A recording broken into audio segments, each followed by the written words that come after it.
For over 2 decades, the Halo series has captivated audiences with its gripping narratives, intense multiplayer battles, and groundbreaking first-person shooter and real-time strategy gameplay innovations. With each new installment, the Halo franchise has looked to push the boundaries of what's possible in gaming with varying levels of success. And after years of anticipation, post-Halo 5 Guardians and Halo Wars 2, the stage was set for the arrival of the next chronological chapter in this legendary saga, Halo Infinite. The anticipation for Halo Infinite was palpable, with fans around the world eagerly awaiting the chance to once again step into the armor of the Master Chief and experience the thrill of combat in a galaxy teetering on the brink of destruction. From the newly revealed lush landscapes of Zeta Halo, to the expected nostalgic adrenaline-fueled multiplayer, with a fresh coat of paint applied, there was no shortage of excitement surrounding the game after its announcement. But did Halo Infinite truly live up to our expectations? And years on from its release, does Halo Infinite earn a place amongst the series' best? Or does it sit alongside the more recent critical failures that the series has offered? To find out, let's drop into the world of Halo Infinite to experience its campaign, dissect its gameplay mechanics and performance, and uncover the good, the bad, and the thrilling. This is Halo Infinite. Halo Infinite was a highly anticipated first-person shooter developed by 343 Industries and published by Xbox Game Studios. Initially slated for release in 2020, it faced delays and was finally released on December 8th, 2021 for the Xbox Series and Xbox One consoles, alongside Microsoft Windows platforms. The game's development garnered significant pre-release hype, especially due to its status as a flagship title for the Xbox Series consoles, as well as for its refreshing take on an open-world Halo experience. However, during its initial gameplay reveal in 2020, criticism arose over its graphics quality and art style that led to backlash from fans, leading to further delays for polishing and improvements. Controversies also emerged regarding the game's proposed multiplayer progression system, with particular concerns arising regarding monetization and embedded microtransactions looking to impact the overall player experience. However, with its release, many, but notably not all of these concerns were addressed, and the game received generally positive reviews for its campaign and multiplayer modes. Yet, one key feature missing from release that is still sadly absent to this day is the split-screen couch co-op that the series was well known for, cancelled in post due to what developers describe as significant technical issues influencing the decision.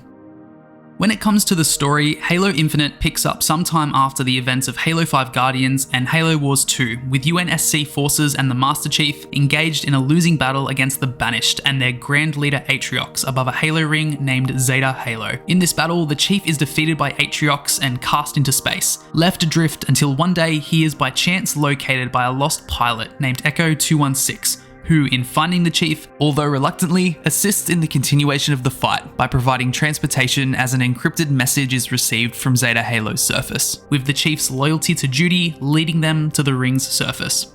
As the game progresses, players take on the role of the Master Chief as he navigates the ring's expansive open-world environment alongside the aforementioned Echo 216 and encounter another new ally in the form of an AI simply named the Weapon. Both allies then help the Chief in his mission to push back against the Banished to destabilize their operations, and whilst doing so, discover the darker secrets of Zeta Halo and the Chief's past. Alongside his allies, the Chief will come to encounter a new arch-enemy in the form of Escharum, the now acting leader of the Banished forces since the Chief's initial defeat at the hands of Atriox. Throughout the campaign, players explore diverse biomes on the Halo ring, from lush forests to ravaged battlefields, encountering both friendly forces in the form of stranded UNSC Marines and hostile Banished troops whilst navigating the vast map. Accompanying the main storyline, players can also engage in various side missions and activities that are scattered throughout Zeta Halo, such as freeing captured Marines, destroying Banished outposts, taking out high-ranking Banished targets, and uncovering hidden secrets such as Easter eggs scattered across the ring. As the Master Chief battles his way through the Banished forces encountered during the main campaign and these side activities, he learns more about Escherum's motivations and the true nature of the threat posed by the Banished. As well as physical warfare, the game also delves into the Chief's personal journey, as he grapples with questions of identity, duty, and the legacy of his actions, initiating an internal battle brought about through the questioning of his actions by the Weapon, Echo 216, and other fallen allies. Without giving away major spoilers, the storyline of Halo Infinite ultimately culminates in an intense showdown between the Master Chief and Escharum, with players uncovering the mysteries of the ring and its ancient Forerunner technology. With the fate of Zeta Halo and the galaxy hanging in the balance at the climax, the stage is set for the next chapter in the Halo saga and leaves players guessing as to what is next in terms of story, and beautifully transitions into the post-game for players to continue exploring and enjoying Zeta Halo. Before we delve deeper and evaluate the campaign, if you've made it to this point in the video and aren't already, consider subscribing and leaving a like. It would be greatly appreciated. The campaign unfolds through a series of main story missions interspersed with cinematic cutscenes and optional audio logs that can be discovered that provide narrative threads and enhance the world building of Halo Infinite as a whole. Overall, the narrative is well executed, with compelling character development occurring throughout for the Master Chief and his allies, as well as moments of emotional resonance and thematic depth that add much more weight to the plot and its characters. However, some critics have noted that while the story is engaging overall, it feels somewhat predictable in where it takes the Chief from the onset, and that it lacks surprises for longtime fans of the series. And to this point, I can agree. Although there was one key plot point later in the story I didn't see coming, there were few startling moments throughout, and much of the more unique story threads were to be found through audio logs and environmental storytelling, rather than the narrative itself. It's also of note that the developers 343 wanted to use Halo Infinite as a launching point for a series refresh, allowing players both new and old to have a fresh start together when it comes to story. This, however, has been noted to create some confusion in the understanding of Halo Infinite's storyline and its placement within the timeline, as well as some fan disengagement with the overall narrative. For me too, there were times I took to wikis and Reddit threads to get a better understanding of where and when this conflict takes place in the timeline. And although I'm no lore aficionado, it would have been nicer to have a more well-defined jump-off point for the narrative.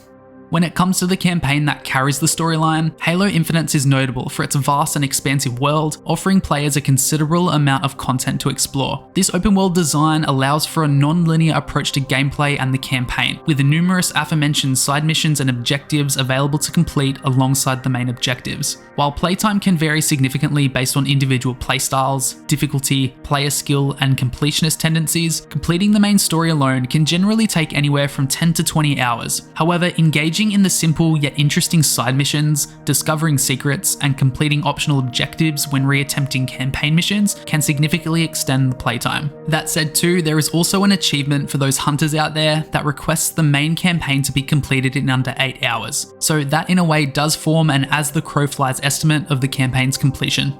Halo Infinite's campaign pacing was also generally well received, striking a balance between intense combat encounters and moments of exploration and discovery. The open world structure too was a welcomed departure from the classic linear combat arena formula and reinforced a more dynamic and flexible approach to player engagement with the narrative. The combat encounters scattered throughout the main campaign and side objectives are also varied and dynamic, offering a mix of traditional Halo gunplay and newly introduced gameplay mechanics, including more varied weaponry and equipment, allowing players to approach encounters tactically, utilizing the game's sandbox elements to overcome challenges in increasingly creative ways.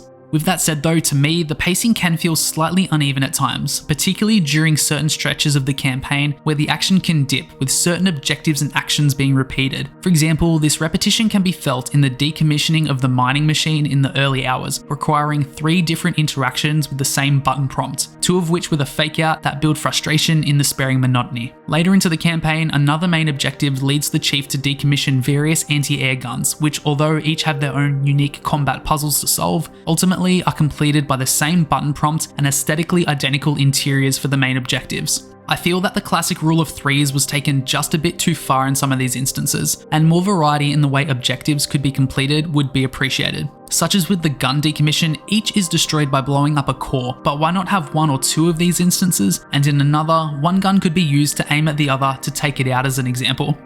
In general, more variety in some objectives and mission structures would go a long way to increase the enjoyment of and the momentum of the campaign. However, outside of these and other similar instances, the campaign does a good job at maintaining player engagement throughout. In summary, Halo Infinite's campaign mode offers a lengthy, engaging, and well-balanced experience, providing players with ample opportunities for exploration and combat. The storytelling too effectively captures the essence of the Halo universe while introducing new elements and characters. And although it may not break new ground in terms of narrative innovation, overall the story feels as if it is back in line with the series' roots, and it's a great time that I found myself heavily engaged in. The campaign would of course feel empty without an interesting cast. However, Halo Infinite features several notable characters and plot points that help elevate its story and keep players both tactically and emotionally engaged.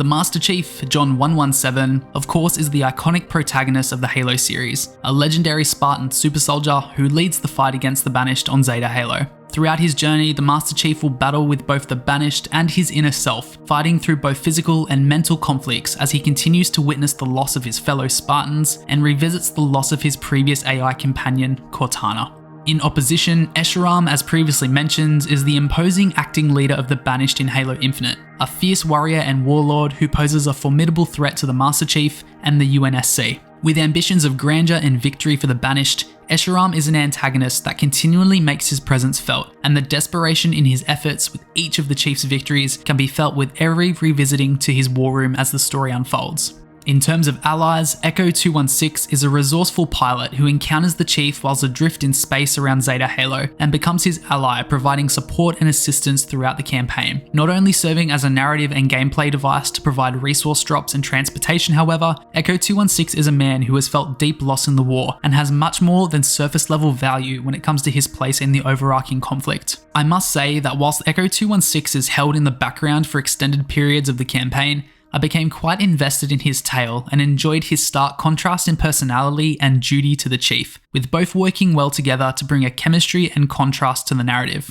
Additionally, the weapon is an advanced AI construct found on Zeta Halo, who aids the Master Chief in uncovering the ring's mysteries and confronting the Banished. A charming and charismatic AI, the weapon holds high value in the story, not only for her applications in unlocking doors and uncovering data, but also through her questioning of the Chief's purpose and goals throughout the campaign. On the surface, it may all just be programming, but conscience too plays a part, not only for the weapon, but also the Chief, and the weapon helps bring this to the surface on more than one occasion throughout with her dialogue.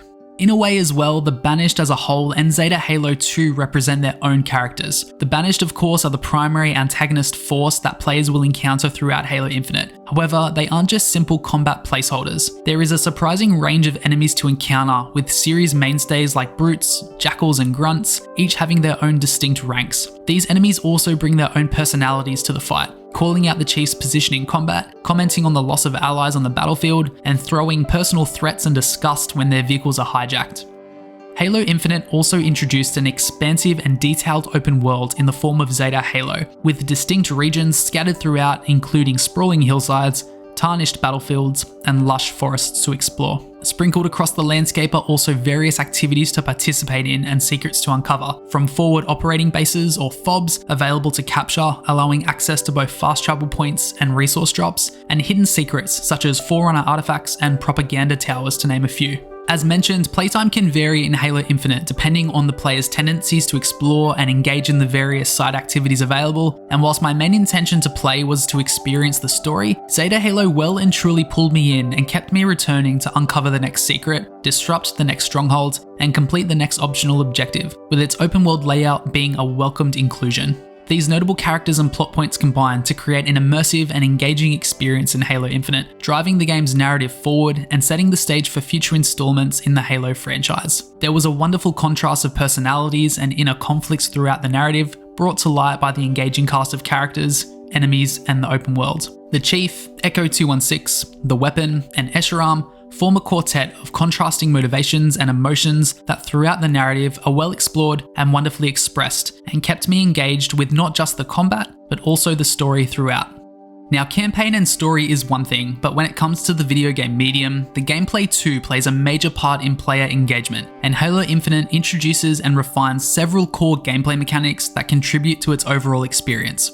The shooting mechanics are one of the key foundations that Halo's reputation and player enjoyment have been built on, and in Halo Infinite, these are both refined and satisfying, offering a balance between precision aiming and strategic use of weaponry. Each shot fired has impact and visual flair, with these accompanied by iconic and distinctive soundbites, such as the iconic BR-75 having a resounding 3-burst rumble. There is also greater variety of weapons to wield compared to prior entries, with greater variance in weapon and ammo types. For example, the classic UNSC weapons return, such as the classic MK50 Sidekick and MA40 AR, alongside newcomers like the VK70 Commando Rifle and Bulldog Shotgun. Banished weaponry, however, sees the greatest variety, with plasma-based carbines, hard light-fueled lasers, shock rifles, and disruptor pistols making an appearance, to name a few. Additionally, alternative versions of these weapons can be accessed by completing in-game activities, with taking out high-ranking Banished allowing access to unique weaponry and earning Valor, unlocking enhanced versions of UNSC and Banished munitions. These varied weapons also continue to have a tactical impact on the gameplay, with different weapon types being more effective than others in certain combat scenarios. For example, when taking on Banshee pilots, kinetic weapons have very little effect with the pilots more heavily protected. However, shock weaponry can effectively shoot them out of the sky, allowing for a quick takedown of the pilot or for them to be hijacked and used against the enemy. To keep the pace of combat high, Halo Infinite also sprinkles ammo cells around its combat arenas, allowing for quick but limited refills of varying ammo types, and also generously provides easily accessible weapon racks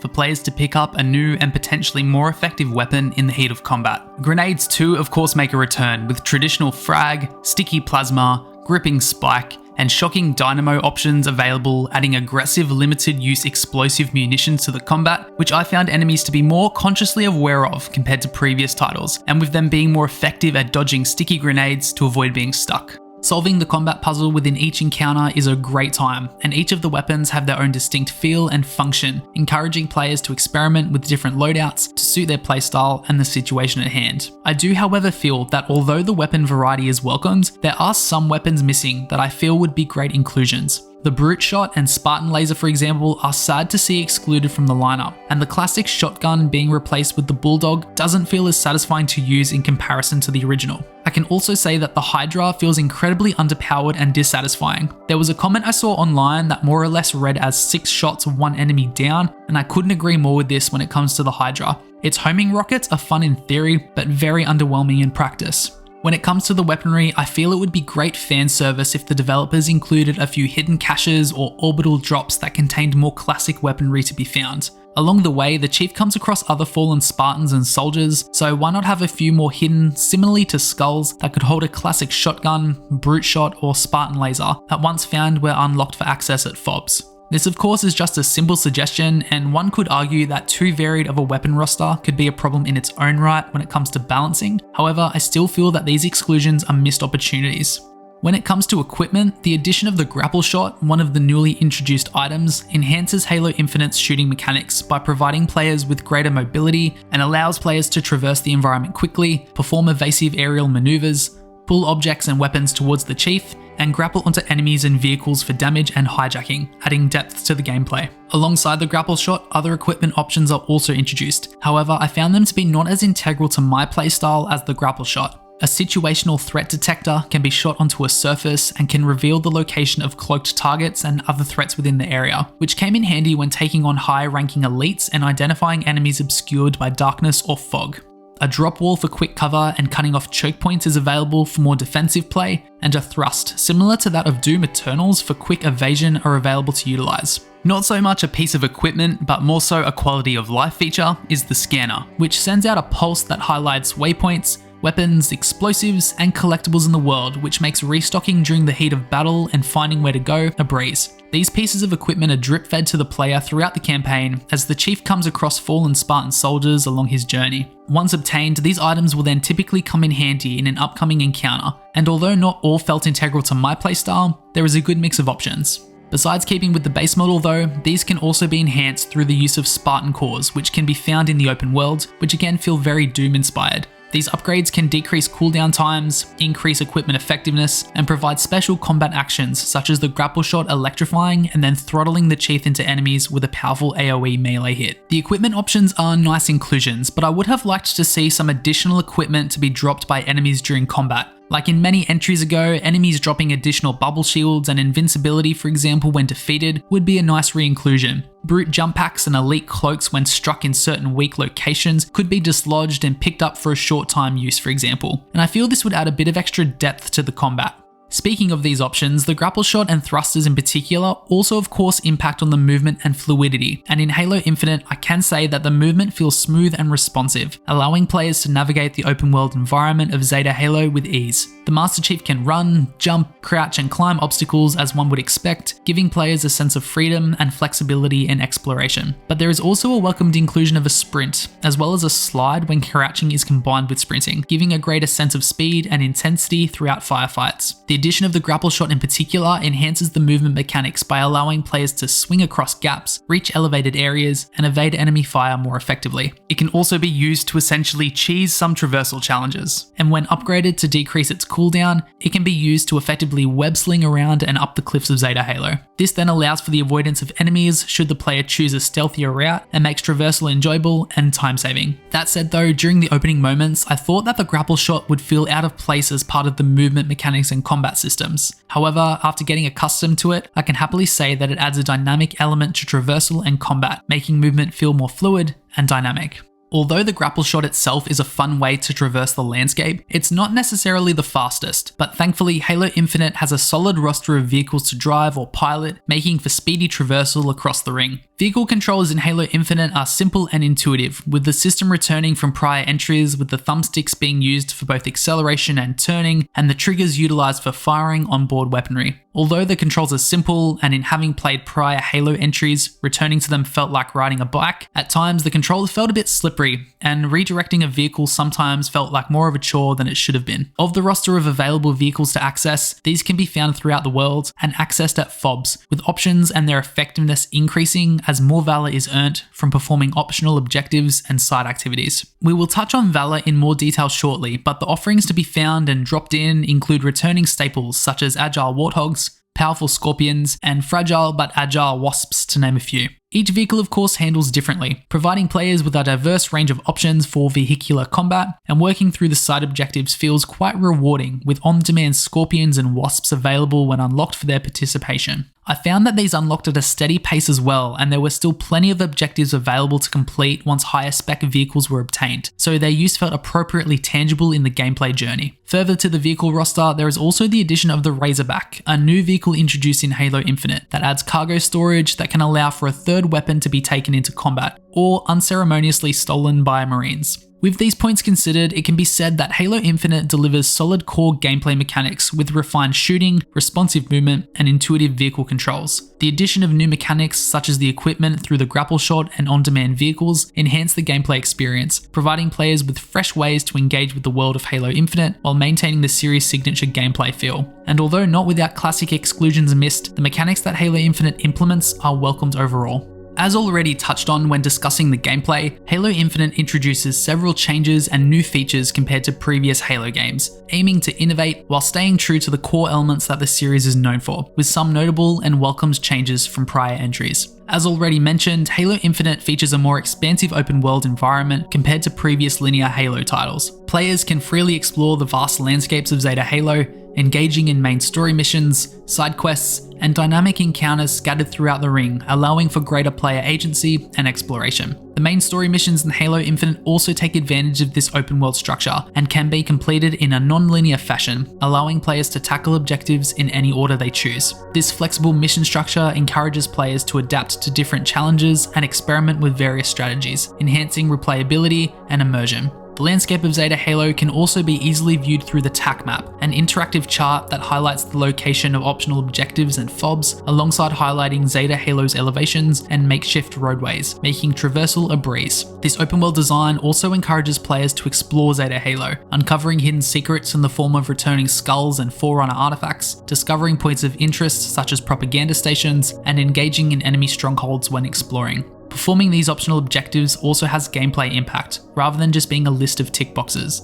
By completing objectives such as responding to UNSC distress signals or destroying strongholds, players will earn valor. This valor is more of a reputation-like resource rather than a currency, and is used to unlock increasing levels of vehicles and weaponry at FOBs. In starting out, lower levels of valor will allow access to the Mongoose and AR rifle for example, but higher levels later allow access to scorpions, wasps, and rocket launchers, resulting in a nice way to reward players for seeking out and completing these optional objectives. When it comes to the FOBs, however, whilst they work as a nice place to take a break and restock munitions, they share a similar problem of aesthetic and objective repetition as touched on earlier. Each FOB is essentially of the same design and placement, and although enemy variety when looking to capture them is different, they are all mechanically the same. Every FOB needs to be able to access the same items and vehicles for consistency, and that at least is appreciated, but objective and aesthetic variety is left to be desired.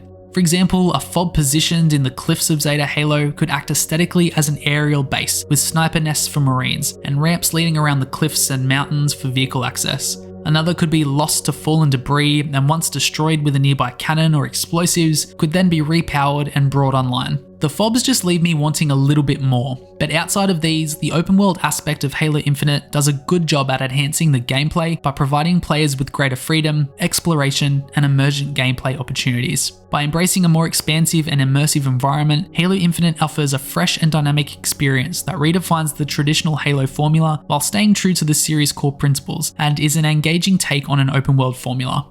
But not only is the world enjoyable to traverse, it is beautiful too. Halo Infinite showcases significant improvements in graphics and visual fidelity, leveraging the power of next-generation hardware to deliver stunning environments, detailed character models, and realistic lighting effects. Even on Series S hardware, where I spent my time playing, the open-world environment looked great for the most part. Combat 2 holds a lot of visual fidelity, with the muzzle flashes of kinetic weapons and the glow of shields and laser fire, adding flourishes of colour that blend fantastically with Halo Infinite's aesthetic. That said though, there were times where the cracks appeared, with some texture pop-in occurring from time to time, and environmental fixtures such as trees warping like an eraser through heavily shaded pencil in the wind. When in an aerial vehicle in particular, distant fixtures would pop in and the limited draw distance became very obvious. In some circumstances too, intermittently, I came to find strange flickers in the weapon's character model during cutscenes, which were very distracting when in frame. In terms of a more technical perspective though, I can happily say that even on Series S hardware, that Halo Infinite ran like a dream. Along my journey, I never experienced any frame drops or stuttering, and never encountered any of the previously documented major gameplay affecting graphical issues such as weapon warping or lighting issues, which made for a smooth experience. I can note though that there was one moment midway through my journey where I needed to enter a Forerunner structure, which upon arriving I was unable to do due to the button prompt not appearing. I searched around for a bit of time and took out some banished on the objective's outskirts, however I was unable to activate the structure. With a bit of time passing, I decided to reach out to Google and see what I was missing, which turned out to be an entire combat encounter not loading in. At this point I had either somehow missed the combat trigger or the enemies had simply not loaded in. However, this was fixed with a fast travel away and reloading the area. During some of the final moments too, which I won't show footage of to avoid major spoilers, midway through a lengthy pivotal encounter, my game suddenly crashed, which hadn't occurred my entire playthrough. This did unfortunately rob me of my immersion in some intense moments and lost quite a bit of time, but outside of these two instances, all other combat encounters assumedly played out as they should. Something else that I occasionally encountered were strange animations when I was taken out in a firefight, with the chief either spinning in place or flying across the map. Although providing a laugh more than frustration, since release this seems like a strange bug or perhaps feature, depending on how you look at it, to still persist. Another small gripe, which could be user error, were the notifications on screen when fobs were captured. I had disabled tutorials and hints/tips, however these notifications continued to persist my entire playthrough, which seemed to be a UI problem, which was pretty annoying. Amongst the visual fidelity, performance, and occasional glitches, the game's art style also harkens back to the iconic look of earlier Halo titles, while incorporating modern advancements in technology, and it's all unapologetically Halo. But that said, as the visual fidelity and additional gameplay inclusions go in their current state, Halo Infinite runs very well, and overall looks the part too. With performance and quality of life considered though, it all ultimately would fall flat if the overall combat experience was lackluster. Thankfully however, Halo Infinite features enhanced enemy AI and greater enemy variety compared to previous installments that keep the combat fresh and engaging throughout the experience. Amongst firefights, enemies exhibit more advanced behaviours and tactics by flanking cover when opportunistic to do so, and rushing in more regularly when equipped with close quarters or burst fire weaponry. I also found that when my shields were low and I sought out cover, enemies would push towards my position and go in for a quick finish quite regularly, which always kept up the pressure. It's also worth noting that Halo Infinite's difficulty feels steeper than prior entries, and even on a normal playthrough, enemies pack a punch. This then resulted in me needing to strategize more effectively between combat encounters and learn from my mistakes by making complete use of the tools at my disposal in order to succeed. Although admittedly I'm a Halo fan rather than a veteran, and there are of course those out there that would laugh in the face of a legendary run, the difficulty kept me engaged throughout and made me even more invested in my strategy and approach to combat, which struck a wonderful chord in the overall gameplay experience that I need to commend. In addition to tactics and difficulty, players will also encounter a nice variety of enemy types, adding depth to the game's combat encounters. What I understand from a basic lore perspective, and of course please correct me if I'm wrong in the comments, is that the Banished are a splintered Covenant faction turned mercenary group that once rebelled against the Covenant under the leadership of the aforementioned Atriox. As a result of this splintering, the Banished are comprised of a solid variety of previously encountered Covenant mainstays from the series, as well as new threats added to the roster. Returning enemies of course include the classic grunts, brutes and elites to name a few, but also include the new skimmers, winged creatures that attack with disruptive weaponry such as shock rifles, that work to disrupt the player's flow of combat and deal lingering damage.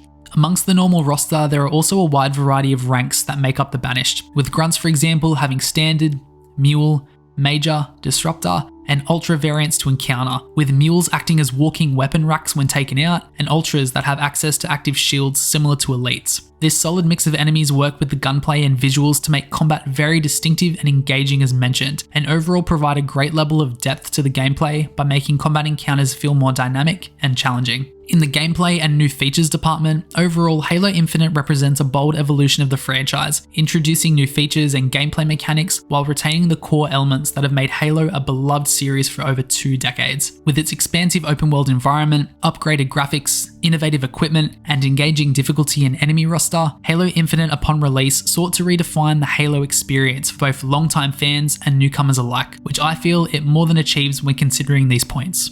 But although Halo Infinite has made strides and captivated with its campaign, when it comes to the Halo franchise, the single player experience is only one side of the coin, and Halo Infinite is no different. Halo Infinite offers a free-to-play multiplayer experience, featuring classic arena-style gameplay modes supported by a seasonal content model with battle passes upon release and cosmetic customization options. In terms of matchmaking, Halo Infinite attempts to provide fair, fun, and balanced matches for players of all skill levels in both social and ranked game modes. In terms of ranked modes, Halo Infinite seeks to utilize the true skill and true match systems to assess player skill and match them against assumedly similarly skilled players in order to provide balanced and competitive lobbies. Unfortunately though, it appears to do so with inconsistent results, with players expressing frustration with Halo Infinite's matchmaking system and criticizing its poor use of MMR and true skill systems. Even in a casual setting, some players have also reported issues with matchmaking times and occasional mismatches, which the developers have sought to address through updates and adjustments. Personally though, I did find that matchmaking times were initially quite lengthy. However, with more recent updates and presumably increased player counts during the yappening at the time of recording, these significantly reduced. But I also found that even as a new recruit, when dropping into matches, I didn't find myself overwhelmed or feeling exceptionally outclassed, which made the multiplayer feel very approachable. I wasn't good, and I know that much, but regardless, I was still able to have a great time despite a questionable KD ratio. To help new multiplayer competitors like me learn the ropes and improve their skills, Halo Infinite also introduces the Academy Trading Mode. This mode offers tutorials, weapon drills, and AI-controlled bots for players to practice against, allowing them to hone their abilities and build confidence before diving into competitive multiplayer matches. This won't be a mode that veteran players would require, but with Halo Infinite being a jump-off point for a series refresh, new players would find this a welcomed inclusion. Playing the part is of course one thing, but looking the part is also a consideration. And in this regard, Halo Infinite provides extensive customization options for player characters, weapons, vehicles, and emblems.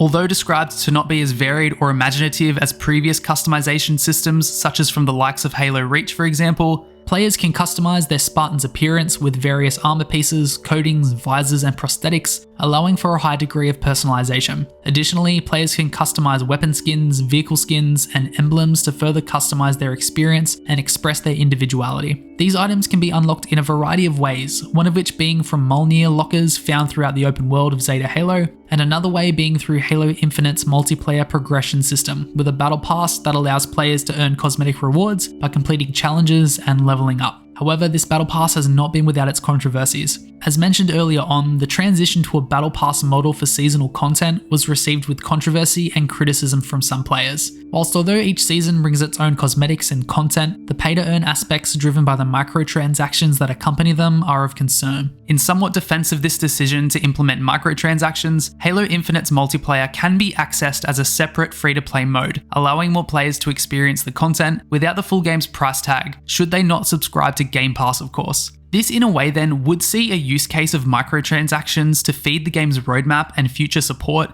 However, some of the choices of monetization are quite laughable, with some weapon shader and additional skin packs costing $20 Australian or more. That's not even to mention some armor packs and skins costing closer to $30 AUD. I understand that monetization in the free-to-play space has increased over the years, and in some instances is required to help support the developers and content. But when a AAA developer, let alone the one behind the Halo franchise, seeks to support this experience through foolishly priced cosmetics, as well as a full-priced campaign experience, regardless of Game Pass downloads, the price tags and implementation strategy should be heavily questioned. That said though, whilst the microtransactions persist, in 2024, Halo Infinite shifted from a seasonal model to a more simple content updates model. An overall welcomed change by fans, these alterations have been some of the largest updates to date for Halo Infinite, including stability and connectivity resolutions, anti-cheat measurements, additional weapon balancing, and new content to experience such as the aforementioned Yappening, a grunt-themed multiplayer experience.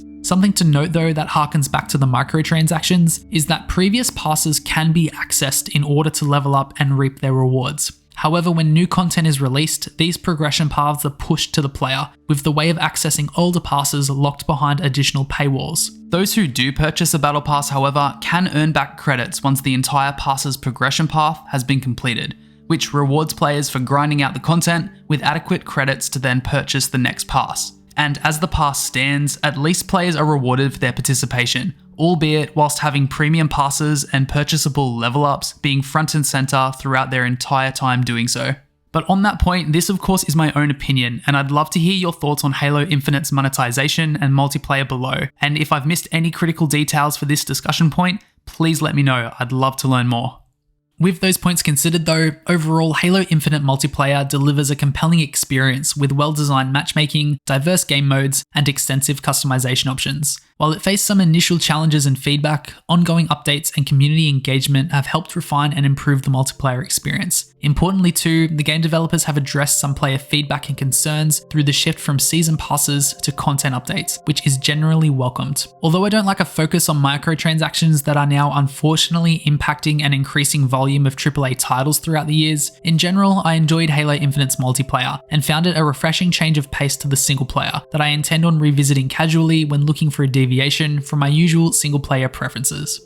What plays a part in both the multi and single player experiences, however, is the sound design, in which Halo Infinite showcases a memorable musical score complemented by solid voice acting and immersive sound effects. Supporting Halo Infinite's visual design is an engaging musical score composed by Curtis Schweitzer and Gareth Coker. The score captures the grandeur and emotion of the Halo universe with sweeping orchestral melodies, haunting choir vocals, and memorable themes that evoke a sense of awe and adventure. The music also enhances the game's atmosphere and narrative, heightening tension during intense moments and evoking a sense of excitement for longtime fans of the series. The moments of iconic themes sounding out brought up a deep nostalgia from within me as well, and even newer numbers fit well into the musical thematic. The voice acting in Halo Infinite is also generally well executed, with strong performances from the cast of characters. The Master Chief, voiced by Steve Downes, delivers a stoic and determined performance that captures the essence of the iconic character. Supporting characters such as Echo 216 and Escharam also provide compelling performances that add depth to the game's narrative and world building. The weapon, voiced by Jen Taylor, is also a standout, which is thankful as a majority of the game's dialogue is delivered by her. Taylor does a wonderful job of sounding emotive yet mundane, striking a great balance alongside the weapon's expressive character model to bring a lot of believability to the weapon, who at the end of the day, whilst emotive, is still just an AI. The sound effects in Halo Infinite that accompany the combat and open world exploration are also immersive and impactful, enhancing the overall gameplay experience.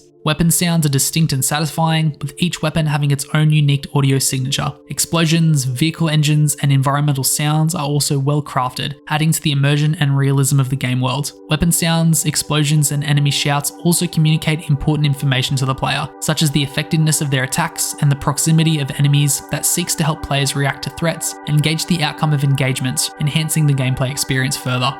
Overall, Halo Infinite excels in both its sound design and musical score, with solid voice acting and immersive sound effects that enhance the overall gaming experience. These elements work together to create a cohesive and immersive world that is captivating and brings the Halo universe to life. There was nothing quite like hearing an epic and orchestral score whilst gearing up for combat, and this sound helped keep me engaged throughout. Now, with all of those points considered, and although it has its flaws, at launch Halo Infinite received generally positive reviews from critics, with many praising its return to classic Halo gameplay, its expansive multiplayer mode, and improved visuals compared to earlier entries. However, some critics also pointed out issues with the campaign's pacing, narrative execution, and technical performance. As for player feedback, opinions vary among the gaming community. While many players enjoyed the multiplayer experience and appreciated the game's nostalgic elements, others expressed concerns about technical issues, graphical glitches, and the lack of certain features such as a co-op campaign at launch. Additionally, discussions around microtransactions, progression systems, and monetization strategies generated mixed reactions among players at the time. Although the multiplayer model has been updated and adjusted in line with some player feedback such as those from launch, unfortunately, a still persisting and integral failure on behalf of the developers is the cancellation of the couch co-op campaign mode that has been a series mainstay. There are also various criticisms that still persist online, such as on the threads of Reddit and comment sections outlining a dissatisfaction for Halo Infinite's departure from skill-based progression alongside the previous seasonal model. These criticisms have also seen general player sentiment fall alongside player count over the years, which is a shame. As for my overall impressions, I'll be upfront. I really enjoyed my time with Halo Infinite. The storyline, whilst not going anywhere particularly unexpected, was gripping from start to finish. The campaign too felt well structured and engaging, with a solid mix of both open world and enclosed combat encounters throughout. The sprinkling of more traditional boss battles amongst the missions was also a welcomed inclusion that provided moments of crescendo within missions and primary story beats. The non-linear approach to campaign missions and open world engagement was also a refreshing change, with open world objectives and exploration available to interact with even within primary campaign missions, making the world feel seamless with a focus on player choice. The open world and its objectives are also a fun time to explore and engage in, with marine rescues, banished strongholds, and high-ranking targets to take out, enjoyable options to pursue alongside the main story. FOBs also play a key role in both highlighting open world activities and providing a plethora of gear and vehicles accessible with increasing valor, which is obtained through the revealed objectives upon their capture, adding a nice synergy between the mechanics. The campaign and open world missions do, however, leave a bit to be desired, with repetitive structures and objectives found throughout. There are quite a few instances of go and activate the button amongst the traditional mission structures, and banished strongholds too are completed through a combination of button prompts and damaging silos, which can become monotonous. Performance-wise, Halo Infinite also ran well, even on Series S hardware, and although the occasional texture pop-in and warping was experienced, overall I had a smooth experience. One major crash near the end of my journey is of note, however, and this does put a small blemish on an otherwise immersive experience. The sound design is also something to complement, with both new and iconic musical tracks enhancing the feeling of combat encounters and increasing my immersion. There were definitely a few lean forward in my chair gamer moments throughout, and the musical score and sound effects went a long way to add to my focus in these moments. It's honestly something that was wonderful to experience. The multiplayer too, whilst again not something I am a veteran of, was a good time. The microtransactions though, I feel are simply needless. This is a comment that is well worn at this point, not just from me, but the gaming community as a whole, but overall they add nothing of benefit to the player experience besides the ability to pay to win or pay to earn. A recent change from seasonal passes to content updates is a welcome change, however, and seeing how this impacts player engagement and uptake may be worth keeping an eye on moving forward. The still persisting missing couch co-op feature is also a shame when considering the effort the developers have placed into the multiplayer battle passes and overall updates of the game. To have this cancelled post-release and unavailable at launch seems like a slap in the face to fans of the series, and it feels that the days of sitting on the couch with your friends and repping out some missions is long gone. Perhaps in time this will be a decision that is reversed, but it is a shame to see such integral features of the past such as this pushed to the wayside for monetization options. That said though, from an overall package and campaign perspective, Halo Infinite was well worth experiencing. It has been quite some time since I ventured into the world of Halo from back in the days of the 360 and Halo 3, but the levels of nostalgia and memories of fighting the Covenant in my younger years was brought to the surface in my time playing Infinite. The music notes along with the firefights, vehicles and enemy factions made me remember the good old days, and with these memories brought to the forefront and accompanying my journey, Halo Infinite felt like a great time to play. It's not without its controversies, which are well deserved, but it also comes with well deserved praise for its campaign, weapon handling, new equipment and movement mechanics and open world structure. It's not perfect, but it's a fun time, and at the end of the day, fun is what makes us pick up the controller, invest in stories and explore the game world, and makes us remember the good old days. It doesn't stand as the series' best, but at least to me it sure does come close, and it's well worth the adventure, even for the nostalgia alone. Thank you for joining me as we explored the world of Halo Infinite, and if you've made it to the end of the video and haven't already, consider subscribing and leaving a like. I'd also love to read your thoughts about Halo Infinite below, and if you have any feedback about the video, that would be appreciated to read also. Thank you again, and as always, have a great day, gamers.